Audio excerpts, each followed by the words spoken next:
Hey everyone, I'm about to sell one of these lenses. Before I do so, or before I box it up, I thought I might just let you know why I'm making the change.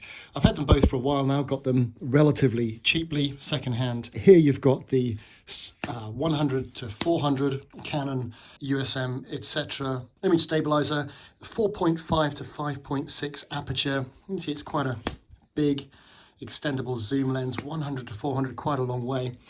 I've also got a copy of the Canon 70 to 200 2.8 all the way lens and a 2x teleconverter. I was just having a look to see which one would I stick with, which one would I go for. Deciding to get rid of this one, and I'll tell you exactly why first of all. And just briefly, the reason I'm making this video is because I watched an excellent video on the choices from Tony and Chelsea Northrop. Very, very good, love the channel.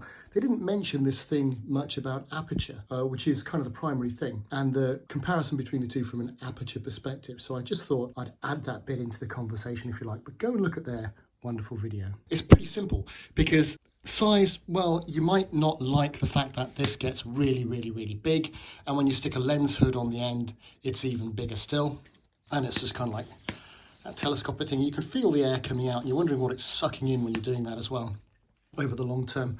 This one, on the other hand, when you turn it, it stays the same size. The extension takes place internally. Of course, it's slightly bigger when you put your 2x converter on.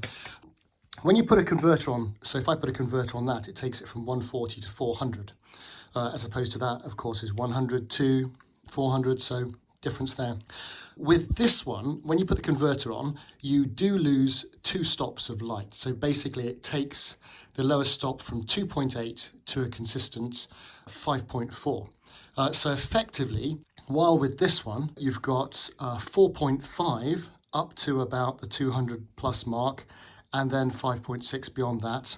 With this one, you've got 2.8 up to the 200 mark, and then between 200 and 400, you've got 5.6, which is about equivalent to this. So there are no disadvantages of using this one, apart from the cost. So it's a little bit more money to buy a version of this and your extender as it is just to buy this on its own, but it's not much more. It's literally about 35 quid in terms of secondhand. I've only got the version 2 of the extender. There are version 3s which are more expensive, and I've got version 1 of the lens. There is a version 2 and version 3. So it depends what you go for. I mean, I was comparing it with the version 1 of this lens too.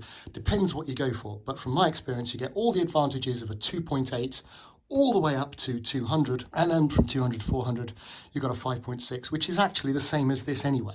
On top of that, you've got a much smaller lens, even with the extender attached, and I suppose, you know, in fairness, I want to put that one there, and then I want to extend that and put that one there. Not a whole lot in it, but there you go. So goodbye to this chap. Very, very nice, very sharp, both very sharp.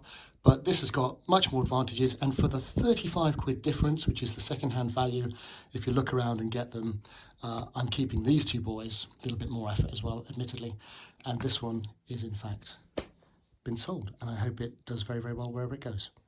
Thanks for watching.